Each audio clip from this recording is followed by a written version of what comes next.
മാതാജി പ്രണാമം. ഹരേ കൃഷ്ണ. ഹരേ കൃഷ്ണ. മാതാജി പ്രണാമം.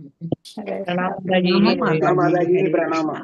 ഹരേ കൃഷ്ണ. എല്ലാവർക്കും പ്രണാമം. മാതാജി പ്രണാമം. മാതാജി പ്രണാമം. മാതാജി ഹരേ കൃഷ്ണ. പ്രണാമം മാതാജി. ഹരേ കൃഷ്ണ. പ്രണാമം മാതാജി.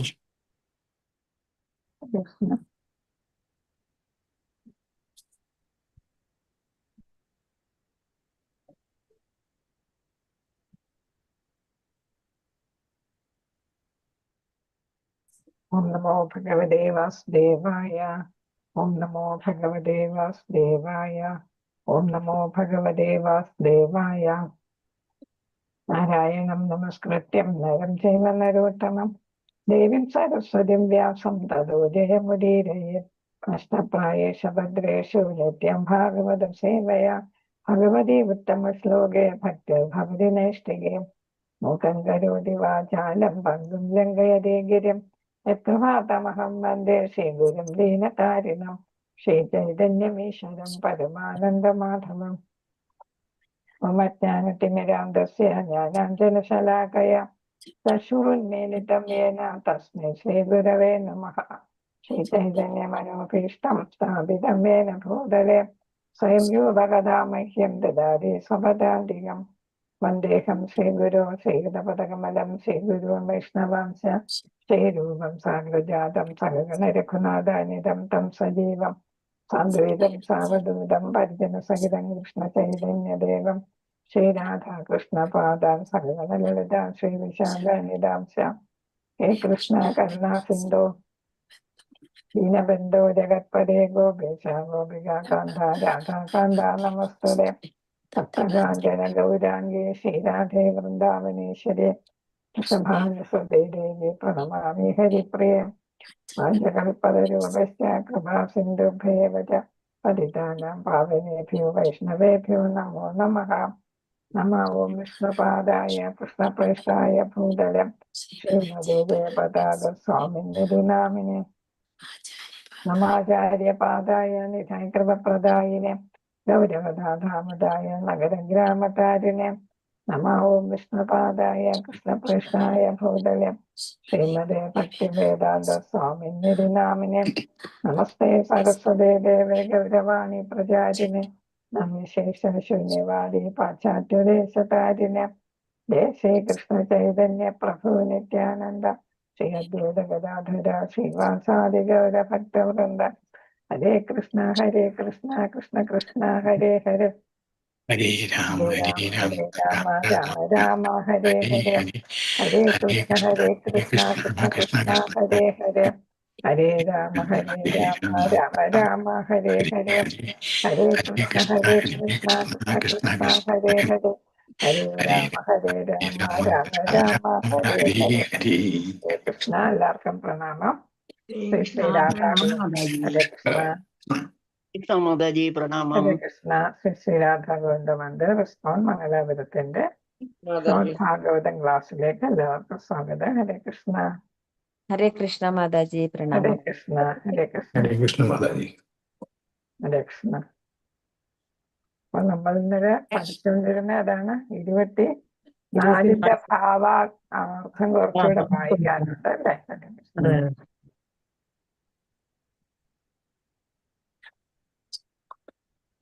ഇത് നമ്മൾ വായിച്ചായിരുന്നു അല്ലെ. അടുത്ത പേജിലാണ്. അടുത്ത പേജ് കുറെ അത് നമ്മള് ഒമ്പതാമത്തെ പേജ്. കൃഷ്ണ. ഇവിടെ ഏതാണ് ആദ്യ മനുഷ്യരെ പോലെ അല്പബുദ്ധികളായവർ ഭഗവാന്റെ വ്യത്യസ്ത ശക്തികൾ ദർശിച്ച് അത്ഭുത സ്തബ്ധരാകുന്നു. കടുവയുടെയും ആനയുടെയും ശക്തിയും വീര്യവും താരതമ്യേന ഉയർന്നതാകയാൽ ആദിമ മനുഷ്യർ അവയുടെ കരുത്തിനെ പുകഴ്ത്തുന്നു. അപ്പൊ അവർക്ക് എന്താണ് ഏതാണെന്നൊന്നും ഉള്ള അറിവില്ലാത്തത് കാരണം അവർക്ക് ഏതാണ് കീഴ്പ്പെടുത്താൻ കഴിയാത്തതിനെല്ലാം അവരെന്തേതോ ദൈവമാണെന്ന് വിചാരിച്ചിരുന്നു അല്ലെ. എന്തോ ശക്തിയാണെന്ന് വിചാരിച്ചിരുന്നു. അതുകൊണ്ട് തന്നെ പ്രകൃതിയുടെ പല ഏതാണ് മിന്നൽ, ഇടി അല്ലെ, മഴ, അതേപോലെ തന്നെ ഇതേപോലുള്ള വന്യമൃഗങ്ങൾ അവയൊക്കെ അവർ ആരാധിച്ചിരുന്നു. കാരണം എന്താണ്? അവർക്ക് അതിനെയൊന്നും കീഴ്പ്പെടുത്താനായിട്ട് കഴിയുന്നില്ല.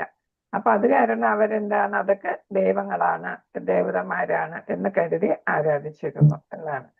അപ്പൊ അതിന്റെ കരുത്തിനെ പുകഴ്ത്തുകയും ചെയ്തിരുന്നു.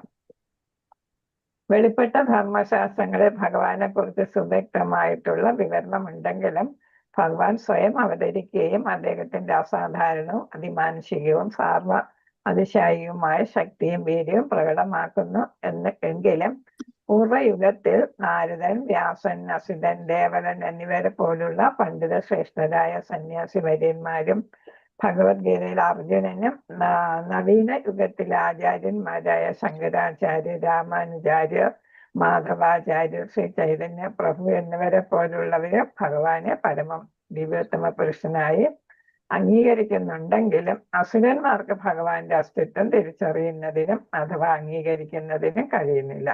അസുരന്മാരെന്ന് പറയുന്ന ഭഗവാനെ ആരാധിക്കാത്തവരാണ് ഇവിടെ അസുരന്മാരെന്ന് പറയുന്നത് അല്ലെ. ഭഗവാനിൽ വിശ്വാസമില്ലാത്തവർ അത് അസുരന്മാർ. ഭഗവാനിൽ വിശ്വാസമുള്ളവരെ നമ്മൾ ദേവന്മാർ, സുരന്മാർ എന്ന് പറയും അല്ലെ. മറ്റത് അസുരന്മാർ. അപ്പൊ ഭഗവാനിൽ വിശ്വാസമില്ലാത്തവരെ അസുരന്മാരെന്നും പറയുന്നുണ്ട്.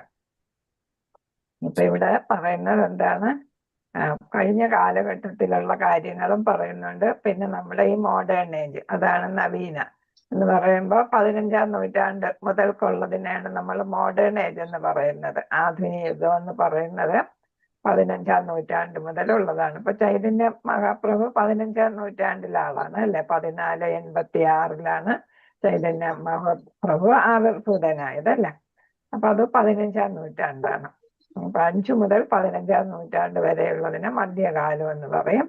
15 മുതൽ ഇങ്ങോട്ടുള്ള എല്ലാ കാലത്തിനെയും ഏതായിട്ട് അറിയപ്പെടുന്ന നവീന അല്ലെങ്കിൽ മോഡേൺ ഏജ് എന്ന ആധുനിക യുഗം എന്നറിയപ്പെടുന്നു. 5ന് മുകളുള്ളതിന് പുരാതന കാലം എന്ന് പറയുന്നത്. അപ്പൊ പുരാതന കാലഘട്ടത്തിലാണ് ഈ ആദിമ മനുഷ്യരൊക്കെ ഉണ്ടായിരുന്നത് അല്ലെ.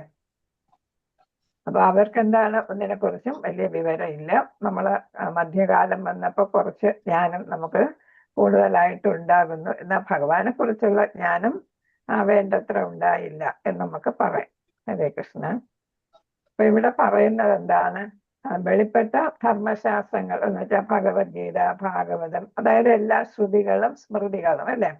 വേദങ്ങൾ, ഉപനിഷത്തുക്കൾ, പുരാണങ്ങൾ, ഇതിഹാസങ്ങൾ, അതിനെയൊക്കെയാണ് വെളിപ്പെട്ട ധർമ്മശാസ്ത്രങ്ങൾ എന്ന് പറഞ്ഞു. വെളിവാക്കപ്പെട്ട എന്നുള്ളതാണ് നമുക്ക് അറിയാവുന്ന, നമുക്ക് അതിനെക്കുറിച്ച് നമുക്കൊരു ധാരണയുള്ള, നമുക്ക് കേൾക്കാനും ശ്രവിക്കാനൊക്കെ സാധിച്ചത്, ശ്രവിക്കാനും അതേപോലെ തന്നെ വായിക്കാനും ഒക്കെ സാധിച്ചതാണ് വെളിപ്പെട്ടതെന്ന് പറയുന്നത്. അപ്പൊ അതിലെല്ലാം എന്തിനെ കുറിച്ച് പറയുന്നു, ഭഗവാനെ കുറിച്ച് പറയുന്നുണ്ട് അല്ലെ. സുവ്യക്തമായ വിവരണം അതിലുണ്ട്. ഭഗവത്ഗീതയിലും ഭാഗവതത്തിലും മറ്റു പുരാണങ്ങളിലും ഇതിഹാസങ്ങളിലും ഒക്കെ ഉണ്ട്. രാമായണമാണെങ്കിലും മഹാഭാരതമാണെങ്കിലും ഭഗവാനെ ശ്രീരാമനെയും അതേപോലെ ശ്രീകൃഷ്ണനെയും കുറിച്ചിട്ടുള്ളതാണ് രാമായണവും മഹാഭാരതം. അപ്പൊ അതിലൊക്കെ ഉണ്ടെങ്കിലും ഭഗവാൻ എന്ത് ചെയ്യുന്നു, കാലാകാലങ്ങള് ഒരു പ്രത്യേക ആവശ്യത്തിന് വേണ്ടിയിട്ട് അവതാരം എടുക്കും അല്ലെ. അവതാരം എടുക്കും. നമ്മൾ എത്ര അവതാരം, 24 അവതാരങ്ങളെ കുറിച്ച് ഫസ്റ്റ് കാണ്ഡത്തിൽ നമ്മൾ പഠിക്കുകയും ചെയ്തു, സ്കന്ധത്തിൽ പഠിക്കുകയും ചെയ്തു. ആയിരക്കണക്കിന് എണ്ണിയാൽ ഒടുങ്ങാത്ത അവതാരങ്ങൾ ഉണ്ടെങ്കിലും പ്രധാനമായിട്ട് 24 അവതാരങ്ങളെ കുറിച്ച് നമ്മൾ പഠിച്ചു. പിന്നെയും 10 അല്ലെ, അതിലും 10 കുറിച്ച് പഠിച്ചു. അപ്പൊ ഭഗവാൻ എന്താണ്, നമുക്ക് ഉദ്ദേശം അറിയാലോ. എന്തിനാണ് അസുരന്മാരെ അല്ലെങ്കിൽ സമൂഹത്തിന് ഹാനി വരുത്തുന്ന ആളുകളെ എന്ത് ചെയ്യുന്ന, വധിക്കുന്നതിനും ഇല്ലായ്മ ചെയ്യുന്നതിനും ഭഗവാന്റെ ഭക്തരെ സംരക്ഷിക്കുന്നതിനും അല്ലെ. അപ്പൊ കാലാകാലങ്ങളിൽ ഭഗവാൻ അവതരിക്കുന്നു എന്ന് വെച്ചാൽ ഭൂമിയിലോട്ട് ഇറങ്ങി വരുന്നു എന്നുള്ളതാണ്. ഇവിടെ നിന്ന് ഗോലോക വൃന്ദാവനത്തിൽ നിന്ന്, അതാണ് അവതാരം എന്ന് പറയുന്നത്. അദ്ദേഹത്തിന്റെ അസാധാരണവും അതിമാനുഷികവും സർവ അതിശായിയുമായ ശക്തിയും വീര്യവും പ്രകടിപ്പിക്കുന്നു. നമ്മളിപ്പോ ഭഗവാന്റെ ശ്രീകൃഷ്ണ രൂപത്തിൽ വന്നപ്പോ തന്നെ ഗോവർദ്ധന അല്ലെ, ലീല, കാളിയ ലീല, അങ്ങനെ പല പല ലീലകൾ ഉണ്ടല്ലേ. ഓരോ അസുരന്മാരെല്ലാം കുഞ്ഞായിരുന്നപ്പോ വധിക്കുന്നതും, പിന്നെ അതിനുശേഷം എന്താണ് കൗമാരദശ കഴിഞ്ഞിട്ട് അടുത്ത സ്റ്റേജിലും എല്ലാ സ്റ്റേജിലും യുവാവായിരുന്നപ്പോഴും 11 വയസ്സ് ആയപ്പോഴാണ് ആര് വധിക്കുന്നത്, 11 വയസ്സിന് തൊട്ട് മുമ്പാണ് കംസനെ വധിക്കുന്നത് അല്ലേ. അപ്പൊ അങ്ങനെ പല പല അസുരന്മാരെയും സമൂഹത്തിന് ദോഷം ചെയ്യുന്നവരെയൊക്കെ നശിപ്പിച്ച് എന്ത് ചെയ്യുന്നു? അസാധാരണമായ അതിമാനുഷ്യമായ എല്ലാവരെയും അതിശയിപ്പിക്കുന്ന ശക്തിയും വീര്യവുമാണ് അവിടെ പ്രകടിപ്പിച്ചത്. എങ്കിലും പൂർവ്വയുഗത്തിൽ, നേരത്തെയുള്ള യുഗത്തില് എന്താണ്, അതായത് പുരാതന യുഗത്തില് നാരദൻ, വ്യാസൻ, അസിതൻ, ദേവലൻ എന്നിവരെ പോലുള്ള പണ്ഡിത ശ്രേഷ്ഠരായ സന്യാസി വര്യന്മാരുണ്ട്. പിന്നെ എന്നിട്ട് ഭഗവാൻ തന്നെ ഭഗവത്ഗീതയിൽ അർജുനന് ഉപദേശിക്കുന്നുണ്ട്, ഭഗവത്ഗീത ഉപദേശിക്കുന്നുണ്ട്. എന്നിട്ട് ആധുനിക യുഗത്തില് ശങ്കരാചാര്യർ, 8ാം നൂറ്റാണ്ടിലാണ് ശങ്കരാചാര്യർ വരുന്നത്. നവീന യുഗമായിട്ടാണ് അതിനെ കണക്കാക്കുന്നത്, 8ാം നൂറ്റാണ്ടാണ്. എങ്കിലും പിന്നെ ഏതാണ് ആചാര്യൻ, പിന്നെ ഏതാണ് തെക്കേ ഇന്ത്യയിലും ഇവിടെ വരുന്നത് തമിഴ്നാട് രാമാനുജൻ വരുന്നത്. ശങ്കരാചാര്യർ എവിടെ വരുന്നത്? കേരളത്തിൽ തന്നെ അല്ലെ. മാധവാചാര്യൻ ബംഗാൾ പ്രദേശത്ത്, ചൈതന്യ മഹാപ്രഭു അതും ബീഹാറിലാണ്. എന്നിവരെ പോലുള്ളവരും ഭഗവാനെ പരമദിവ്യോത്തമ പുരുഷനായി അംഗീകരിക്കുന്നുണ്ട്. അപ്പൊ ഇവിടെ ഓരോ കാലഘട്ടത്തിലെ കാര്യങ്ങൾ എടുത്ത് പറയുകയാണ്. ഇതൊക്കെ ചെയ്തുണ്ടെങ്കിലും ഏതാണ്, അസുരന്മാർക്ക് ഭഗവാന്റെ അസ്തിത്വം തിരിച്ചറിയാനായിട്ട് സാധിക്കുന്നില്ല. അവർ ഭഗവാനെ അംഗീകരിക്കുന്നുമില്ല. അപ്പൊ വെളിപ്പെട്ട ഗ്രന്ഥത്തിലെ പ്രാമാണയുക്തമായ തെളിവുകളെയോ മഹാചാര്യന്മാരുടെ പ്രാമാണ്യമോ അസുരന്മാർ അംഗീകരിക്കുന്നില്ല. അപ്പൊ ഭാഗവതം, മഹാഭാരതം, രാമായണം അല്ലെ, പിന്നെ ഏതാണ് വേദങ്ങൾ, ഉപനിഷത്തുക്കൾ, ഇതിലൊക്കെ ഭഗവാനെ കുറിച്ച് പറയുന്നുണ്ട്. എങ്കിലും ഇതാണ്, അതൊക്കെയാണ് അടിസ്ഥാനപരമായിട്ടുള്ള പ്രാമാണികം എന്ന് വെച്ചാൽ അതോറിറ്റേറ്റീവ് അല്ലെ, അതോറിറ്റേറ്റീവ് ആയിട്ടുള്ള തെളിവുകളാണ്. പിന്നെ അതിന് പുറമേണ് ആചാര്യന്മാർ ഓരോരുത്തരും പറഞ്ഞത് ഓരോ കാലഘട്ടത്തില്. എന്നിട്ടും അവർക്ക് എന്താണ്, ഭഗവാനെ അംഗീകരിക്കാനും വിശ്വസിക്കാനും സാധിക്കുന്നില്ല. അവർ സ്വന്തം കണ്ണുകളാൽ ഉടൻ ഭഗവാനെ കാണാൻ ആഗ്രഹിക്കുന്നു. അപ്പൊ അതാണ് അവിടെ അർജുനന് വിശ്വരൂപം കാണിച്ചു കൊടുത്തത്. എന്തിനാണ്? ഞാൻ ഭഗവാനാണ് എന്ന് പിന്നെ പറയുന്നവരോട് അവർക്കൊരു തെളിവിനായിട്ടാണ് അല്ലെ. അപ്പൊ അത് നിങ്ങൾ കാണിക്കുക വിശ്വരൂപം എന്ന് നമുക്ക് ആവശ്യപ്പെടാം. അപ്പൊ അങ്ങനെ അതിന് വേണ്ടിയിട്ടാണ് വിശ്വരൂപം കാണിച്ചതെന്ന് നമ്മൾ മനസ്സിലാക്കി ഭഗവത്ഗീതയില്. അപ്പൊ ഇവിടെ എവരും എന്ത് ചെയ്യുന്നു? സ്വന്തം കണ്ണുകളാൽ ഉടനെ ഭഗവാനെ കാണണമെന്ന് ആഗ്രഹിക്കുന്നു. അപ്പൊ ഈ ഗ്രന്ഥങ്ങളോ ആചാര്യന്മാര് പറഞ്ഞതോ ഒന്നും അവർക്ക് വിശ്വാസയോഗ്യമായിട്ട് വന്നില്ല. അപ്പൊ അവർക്ക് നേരിട്ട് കാണണം. അതിനാൽ അവരുടെ വെല്ലുവിളികൾക്ക് ഉചിതമായ ഉത്തരം നൽകുന്ന സുസ്ഥൂലാകാരമായ അതിമനുഷ്യ രൂപത്തിൽ, വിരാട് രൂപത്തിൽ അവർക്ക് ഭഗവാനെ ദർശിക്കാൻ കഴിയണം. അപ്പൊ ആചാര്യന്മാരും വെളിപ്പെട്ട ഗ്രന്ഥങ്ങളും ഒന്നും പറയുന്നത് വിശ്വസിക്കാൻ കഴിയാത്ത അസുരന്മാർക്ക് ഭഗവാനെ നേരിട്ട് കാണണം എന്ന് പറയുമ്പോൾ ഭഗവാൻ ഏത് രൂപത്തിൽ പ്രകടമാക്കുന്ന? വിരാട് രൂപത്തിൽ അല്ലെ. അതെങ്ങനെയാണ്? സ്ഥൂലാകാരം, മെറ്റീരിയൽ ആയിട്ടുള്ള അല്ലെ, മെറ്റീരിയൽ ആയിട്ടുള്ള ആദിമാനുഷ്യ രൂപത്തിൽ. ഇത് സാധാരണ ഒരു മനുഷ്യന്റെ രൂപമാണ് വിശ്വരൂപം എന്ന് പറയുന്നത്, ആണോ?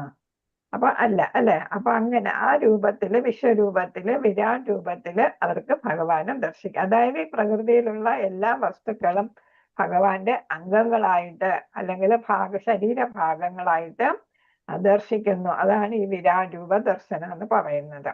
കടുവയെയും ആനയെയും ഇടിമിന്നലിനെയും പോലുള്ള താരതമ്യേന ഉയർന്ന ഭൗതിക ശക്തിക്ക് ആദരം പ്രകടിപ്പിക്കുന്നതിന് പരിചിതരായവരാകയാൽ അവർ വിരാട് രൂപത്തെ പ്രണമിക്കുന്നു. അപ്പൊ അവർക്കിത് പരിചയമുണ്ട്. കാരണം എന്താണ്?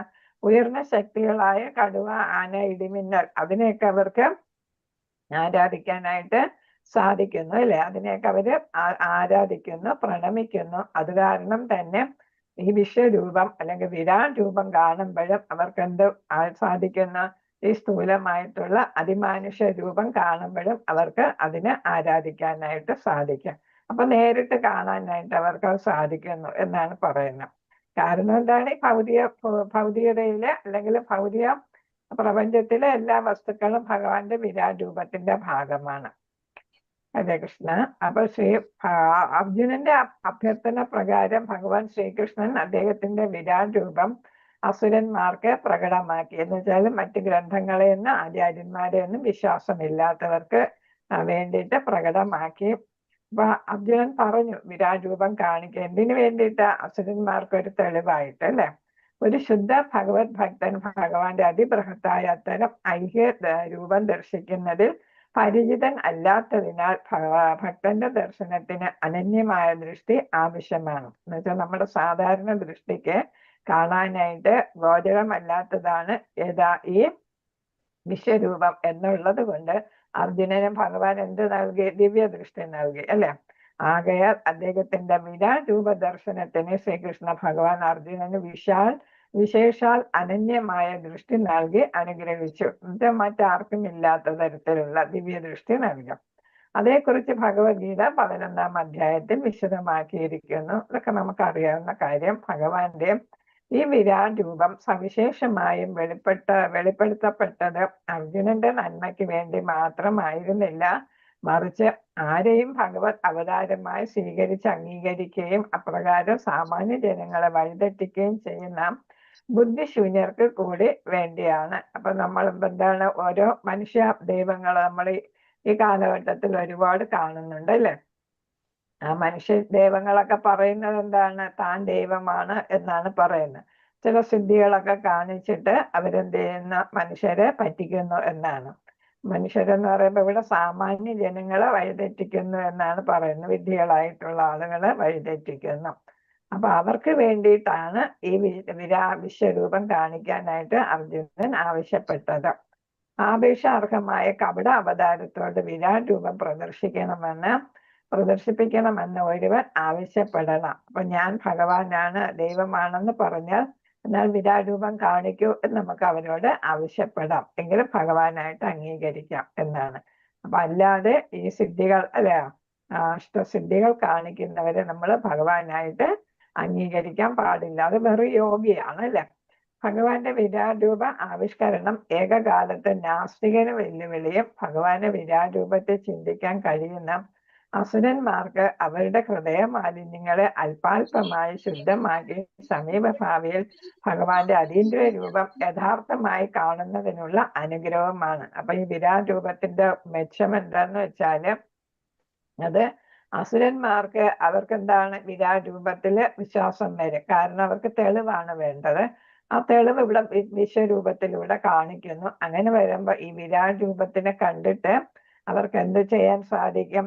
ഹൃദയ മാലിന്യം കുറേശ്ശെ കുറയ്ക്കാനായിട്ട് സാധിക്കും. അങ്ങനെ ക്രമേണ അവർക്ക് പരിശുദ്ധരായിട്ട് ഭഗവാന്റെ ഭക്തനാകാനായിട്ട് സാധിക്കും. അതേസമയം ആർക്ക് വെല്ലുവിളിയാകുന്ന? ഭഗവാന് വിശ്വസിക്കാത്ത നാസ്തികനത് വെല്ലുവിളി. കാരണം എന്താ? അയാൾക്കത് കാണാനും പറ്റത്തില്ല, അയാൾക്ക് ഒരിക്കലും ഭഗവാന് വിശ്വാസം വരികയുമില്ല. അതേസമയം അസുരന്മാർക്ക് വിശ്വാസം വരാനുള്ള സാധ്യതയുണ്ട്.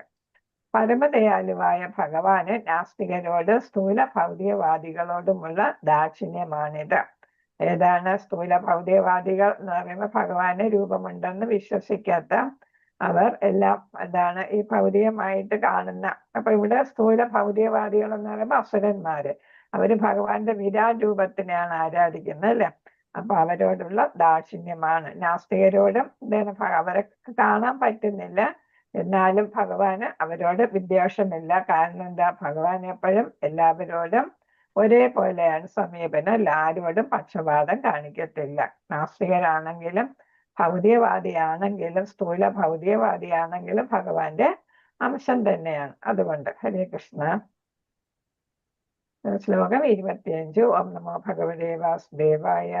അണ്ഡകോശേ ശരീരേസ്മിൻ സപ്താവരണ സംയുതേ വൈരാജ്യ പുരുഷോ യോസോ ഭഗവാൻ ധാരണാശ്രയഃ.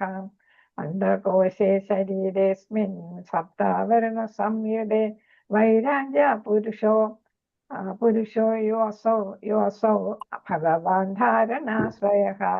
കൃഷ്ണ, ആരെങ്കിലും ഒരാൾ ചൊല്ലിക്കോളൂ. ഹരേ കൃഷ്ണ. ഓ നമോ ഭഗവതേ വാസുദേവായ.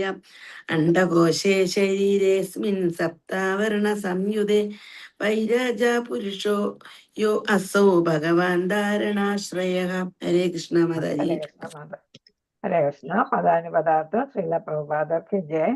അണ്ഡകോശേ പ്രപഞ്ചത്തിനുള്ളിൽ, ശരീരത്തിൽ, അസ്മിൻ ഈ, സപ്ത 7 മടങ്ങായ ആവരണങ്ങൾ സംയുതേ അപ്രകാരം ചെയ്തുകൊണ്ട്, വൈരാജ ബൃഹത്തായ പ്രപഞ്ചം, പുരുഷ ഭഗവാന്റെ രൂപം, യത് അത്, അസോ അദ്ദേഹം ഭഗവാൻ പരമദിവ്യോത്തമ പുരുഷൻ, ധാരണ ധാരണ, ആശ്രയ, ഉദ്ദേശ്യം. ധാരണാശ്രയെ കുറിച്ചാണ് നമ്മൾ ഇപ്പൊ പഠിച്ചുകൊണ്ടിരിക്കുന്നത് അല്ലെ. അപ്പൊ വിവർത്തനം ഭാവാർത്ഥം ശീല പ്രഭാതർക്ക് 7 വിധങ്ങളായ ഭൗതിക ഘടകങ്ങളാൽ ആവരണം ചെയ്യപ്പെട്ട പ്രപഞ്ചകോശ ധാരത്തിനുള്ളിലെ പരമദിവ്യോത്തമ പുരുഷന്റെ അതിബൃഹത്തായ സാർവലൗകിക രൂപമാണ് വിരാട് രൂപധാരണയ്ക്ക് ഹേതുവായ വിഷയം. അപ്പൊ ഇവിടെ വിരാട് രൂപം എന്ന് പറയുന്നത് ഭഗവാന്റെ അതിബൃഹത്തായ സാർവലൗകിക രൂപമാണ്. എന്ന് വെച്ചാൽ ഏതാണ്, എല്ലാ ലോകങ്ങളിലും ഇങ്ങനെ ഭഗവാൻ നിറഞ്ഞു നിൽക്കുന്നത് നമ്മൾ വിശ്വരൂപത്തിൽ കണ്ടതാണ് അല്ലെ. അപ്പൊ എല്ലായിടത്തും അങ്ങ് നിറഞ്ഞു നിൽക്കുകയാണ്, ഒടുക്കവും തുടക്കവും ഒന്നും ഇല്ലാതെ നിൽക്കുന്ന ആ അതിബൃഹത്താണ് അല്ലെ. എന്ന് വെച്ചാൽ നമുക്ക് അളക്കാൻ പറ്റാത്തതാണ്. അത് സാർവലൗകികം എന്ന് വെച്ചാൽ എല്ലാ ലോകങ്ങളിലും അതാണ് നിറഞ്ഞു നിൽക്കുന്ന ആ രൂപം. അപ്പൊ അതാണ് ഇവിടെ ഏതിൽ വരുന്നതെന്നാണ് പറയുന്നത്, ഈ വിരാട് രൂപ ധാരണയ്ക്ക് ഹേതു. 7 വിധങ്ങളായ ഭൗതിക ഘടകങ്ങൾ ആവരണം ചെയ്യപ്പെട്ട പ്രപഞ്ച കോശാധാരത്തിനുള്ളിലെ. അപ്പൊ ഏതാണ് 7 വിധം എന്ന് പറയുന്നത് ഇവിടെ ഏതാന്ന് മനസ്സിലായോ? ഹരേ കൃഷ്ണ. അത് പറയുന്നത് 7 തരം ഘടകങ്ങൾ, ഭൗതിക ഘടകങ്ങൾ എന്ന് പറയുന്നത് 5 നമുക്ക് അറിയാം. ഏതാണ്? പഞ്ചഭൂതങ്ങൾ തന്നെയാണ്. അതാണ് പഞ്ചഭൂതങ്ങൾ. വാട്ടർ, ജലം, അഗ്നി, വായു, ആകാശം. അതില് ഒന്നില് അഹങ്കാരമാണ് വരുന്നത്, അഹങ്കാരം. അപ്പൊ ജലം, അഗ്നി, വായു, ആകാശം, ഭൂമി പറയുന്നില്ല. അതിന് പകരം അതിലേത് വരുന്നു? അഹങ്കാരം.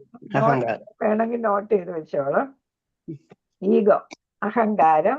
പിന്നെ വരുന്നത് മഹത്തത്വം എന്ന് വെച്ചാല് മൊത്തത്തിലുള്ള ഭൗതികമായിട്ടുള്ള എനർജി, ശക്തിയാണ് മഹത്തത്വം എന്ന് പറയുന്നത്. പിന്നെ വരുന്നത് 7ാമതായിട്ട് വരുന്നത് ഭൗതിക പ്രപഞ്ചം തന്നെ. അതിന് നമ്മൾ പ്രധാന എന്നുള്ള വാക്ക് നേരത്തെ പഠിച്ചിട്ടുണ്ട്. പ്രധാനയും മഹത്തത്വം നമ്മൾ ഈ 2 മുമ്പ് പഠിച്ചതാണ്. പ്രധാന, പിന്നെ ഇതാണ് മഹത്തത്വം. പിന്നെ വരുന്നത് അഹങ്കാരം. ഭൂമി ഒഴികെ ബാക്കി 4 പഞ്ചഭൂതങ്ങളില് ബാക്കി 4 ഭൂതങ്ങൾ വരുന്നു. അതായത് ജലം, അഗ്നി, വായു, ആകാശം, പിന്നെ അഹങ്കാരം, മഹത്തത്വം, പ്രധാനം എന്ന് വെച്ചാല് ഭൗതികമായിട്ടുള്ള പ്രകൃതി, ഭൗതിക പ്രകൃതി എന്നാണ്. മഹത്തത്വം എന്ന് പറയുന്നത് മൊത്തത്തിലുള്ള ഭൗതികമായിട്ടുള്ള ശക്തി, എനർജിയാണ് മഹത്തത്വം ആയിട്ട് പറയുന്നത്.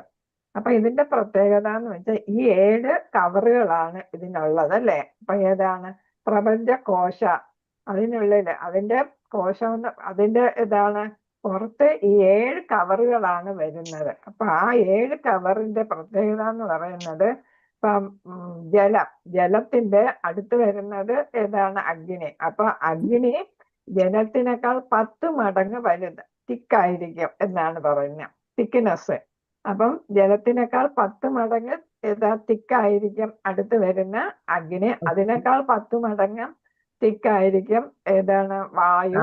അപ്പൊ ഓരോന്ന് ഇങ്ങനെ വന്ന് വരുമ്പോ ഓരോന്ന് അതിന്റെ മുന്നിലെ ഘടകത്തിനേക്കാൾ 10 മടങ്ങ് കാഠിന്യമുള്ളതായിരിക്കും അല്ലെ, തിക്നെസ് ഉള്ളതായിരിക്കും എന്ന് പറയുന്നത്. എന്നിട്ട് എന്താണ്, ഈ ലേയേഴ്സ് ആണ്, ഈ ആവരണങ്ങളാണ് ഏതിനെ ചെയ്യുന്നത്? ഈ ഷെല്ലിന് നമ്മൾ അണ്ട അല്ലെ, ബൃഹത് അണ്ട, കോശ, അതിനെ കവർ ചെയ്തിരിക്കുന്ന അണ്ടം ആണല്ലേ. അതിനെ കവർ ചെയ്തിരിക്കുന്നതാണ് ഈ 7 ഘടകങ്ങള്. എന്താ നമ്മൾ പറയുന്ന ലെയർ എന്നാണ് നമ്മൾ പറയുന്നത്. ലെയറിന് മലയാളം എന്താ പറയാ? എന്തായാലും മനസ്സിലായല്ലോ. അപ്പൊ 7 പാളികളാണ് ഈ അണ്ടത്തെ കവർ ചെയ്തിരിക്കുന്നത്. അത് എത്ര തിക്കാണെന്ന് നമ്മൾ മനസ്സിലായല്ലേ. ഓരോന്നും 10 മടങ്ങ് തിക്കായിട്ടുള്ളതാണ്. എന്നിട്ട് ഈ അണ്ടം, സെല്ല് എന്ത് ചെയ്യും? അത് സമുദ്രത്തിൽ ഇങ്ങനെ ഒഴുകി നടക്കും എന്നാണ്. അത് ഒഴുകി നടക്കുകയാണ് ചെയ്യുന്നത്. കാരണ സമുദ്രത്തിലാണ് ഇത് ഒഴുകി നടക്കുന്നത് എന്നാണ്. അപ്പൊ ഇതിനെ കുറിച്ച് പറയുമ്പോൾ അടുത്ത് നമ്മൾ പഠിക്കാൻ പോകുന്ന വിരാട് രൂപത്തിന്റെ ഓരോ അംഗങ്ങളെ കുറിച്ച്, ഭാഗങ്ങൾ, ശരീരഭാഗങ്ങൾ. വിരാട് രൂപത്തിന് എന്തായിട്ട് കണക്കാക്കുന്നു? വലിയൊരു ശക്തിയായിട്ട് കണക്കാക്കുന്നു ഭഗവാനായിട്ടല്ലേ. ആ ഭഗവാന്റെ ഓരോ ശരീരഭാഗവും ഓരോ പ്രകൃതിയിലെ ഓരോ ഘടകങ്ങളായിട്ടാണ് വരുന്നത്. അതിൽ ആദ്യം വരുന്നത് ഗ്രഹങ്ങളെ കുറിച്ചാണ്. അതെ, പാദം. അതില് ഗ്രഹങ്ങളെ കുറിച്ചാണ് ആദ്യം പറയുന്നത്. പ്ലാനറ്ററി സിസ്റ്റം, ഗ്രഹങ്ങളെ കുറിച്ചാണ് ആദ്യം പറയുന്നത്. ഭഗവാന്റെ പാദമായിട്ട് വരുന്നുണ്ട്. അപ്പൊ ആ ഗ്രഹങ്ങളെ കുറിച്ച് അടുത്ത് നമ്മൾ പഠിക്കും. അടുത്ത ശ്ലോകങ്ങളിൽ 26 മുതൽ 28 വരെയുള്ള ശ്ലോകങ്ങളില് അതാണ് പഠിക്കുന്നത്. അപ്പൊ ഇവിടെ 7 ഇത്. അപ്പൊ ഇത് മനസ്സിലായല്ലോ വിവർത്തനത്തിൽ കൊടുത്തിരിക്കുന്നത്. അപ്പൊ അണ്ടത്തിന് 7 കവറുകളുണ്ടല്ലേ. അപ്പൊ അത് വളരെ കാഠിന്യമേറിയതാണ്. ഓരോന്നും 10 മടങ്ങ് കാഠിന്യം കൂടിയതായിട്ട് വരുന്നു. അത് കാരണ സമുദ്രത്തിൽ ഇങ്ങനെ ആ ഷെല്ല് ഒഴുകി നടക്കും. ഭാവാർത്ഥം: ഒരേ സമയം ഭഗവാന് ബഹുവിധമായ മറ്റ് രൂപങ്ങളുണ്ട്. അവയെല്ലാം തന്നെ ഭഗവത് രൂപങ്ങളുടെ യഥാർത്ഥ ഉത്ഭവസ്ഥാനമായ ശ്രീകൃഷ്ണനിൽ നിന്നും അനന്യങ്ങളാണ്. എന്ന് വെച്ചാൽ ശ്രീകൃഷ്ണൻ തന്നെയാണ് ഭഗവാന്റെ ഏത് രൂപവും അവതാരവും. ആത്മജ്ഞാനപരവും അതീന്ദ്രിയവും ശാശ്വതവുമായ യഥാർത്ഥ ഭഗവത് രൂപം പരമവിവേത്തമ പുരുഷനായ ശ്രീകൃഷ്ണനാണെന്ന് ഭഗവത്ഗീതയിൽ തെളിവ് സഹിതം സ്ഥാപിക്കപ്പെട്ടിരിക്കുന്നു. എന്ന് വെച്ചാൽ ഒറിജിനൽ ശക്തി എന്ന് പറയുന്നത് ആരാണ്? ശ്രീകൃഷ്ണനാണ് അല്ലെ. ശ്രീകൃഷ്ണനിൽ നിന്നാണ് ഈ അവതാരങ്ങളൊക്കെ ഉണ്ടാകുന്നത്. അപ്പൊ ഒറിജിനൽ സോഴ്സ് അല്ലെ, ഉറവിടം എന്ന് പറയുന്നത്, ശക്തി എന്ന് പറയുന്നത് ശ്രീകൃഷ്ണനാണെന്ന് നമ്മൾ ഭഗവത്ഗീതയിൽ മനസ്സിലാക്കി. എന്നാൽ അദ്ദേഹത്തിന്റെ അചിന്ത്യമായ ആന്തരിക ശക്തിയായ ആത്മമായയാൽ ഏതുമായ യോഗമായ അല്ലെ, അദ്ദേഹത്തിന്റെ പൂർണ്ണ ശക്തിക്ക് ഒട്ടും ക്ഷയം സംഭവിക്കാതെ ഒരേ സമയം ബഹുവിധമായ രൂപങ്ങളാലും അവതാരങ്ങളായാലും സ്വയം വിസ്തരിക്കാൻ അദ്ദേഹത്തിന് കഴിയുന്നു. അപ്പൊ ഈ വിസ്താരങ്ങൾ എടുക്കുന്നത് നമ്മൾ ചതുർവ്യൂഹം പഠിച്ചു അല്ലെ. 2 തരം ചതുർവ്യൂഹം ഉണ്ട്. ആരൊക്കെയാണ്? വാസുദേവൻ, സംഘർഷണൻ, പ്രദ്യുമ്നൻ, പിന്നെ ആരാണ്? അനിരുദ്ധൻ.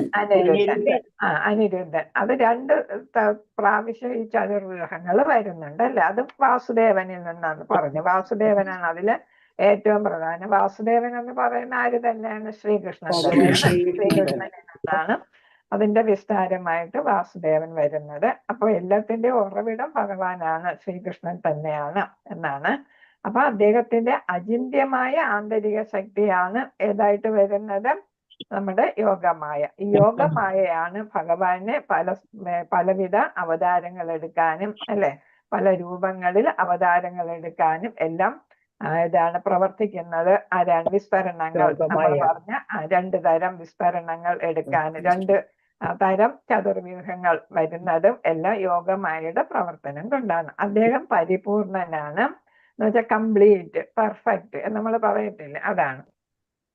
മാത്രവുമല്ല അദ്ദേഹത്തിൽ നിന്നും അസംഖ്യം പൂർണ്ണ രൂപങ്ങൾ ഉത്ഭവിക്കുന്നു. അത് നമ്മൾ പഠിച്ചത് ഓം പൂർണ്ണമദ പൂർണ്ണമിത അല്ലെ.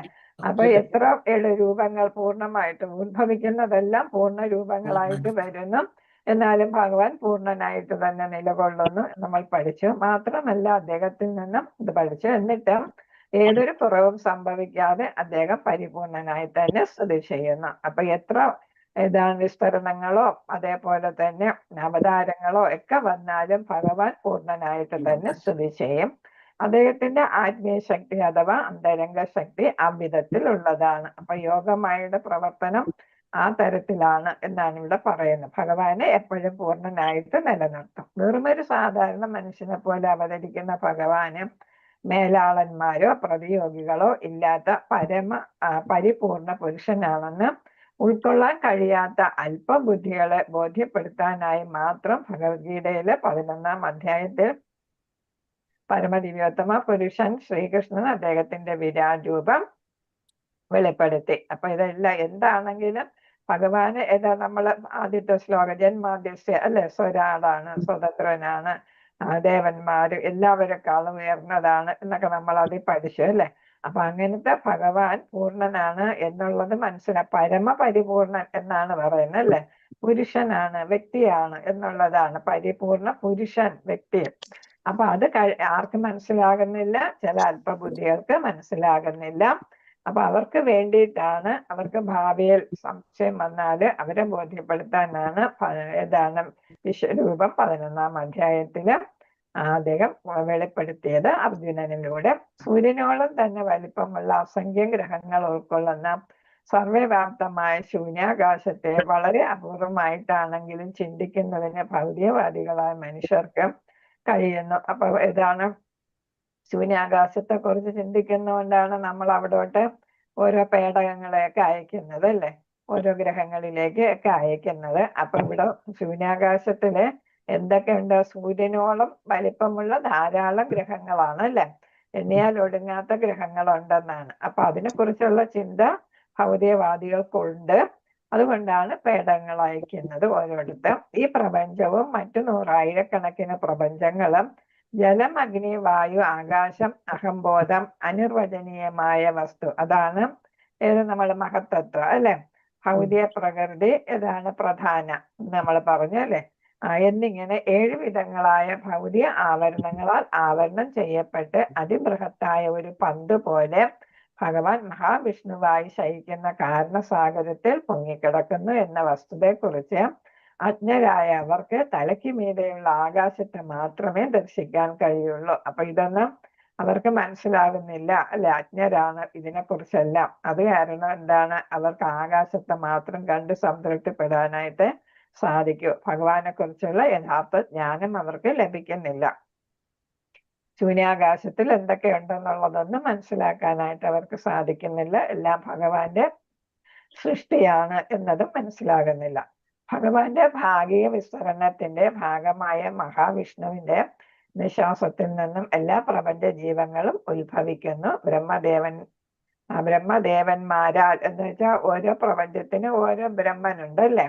അതുകൊണ്ടാണ് ബ്രഹ്മാവുണ്ട്. അതുകൊണ്ടാണ് ബ്രഹ്മദേവന്മാരാൽ എന്നിവിടെ പറഞ്ഞത്. നമ്മളത് പറയുന്നുണ്ട്.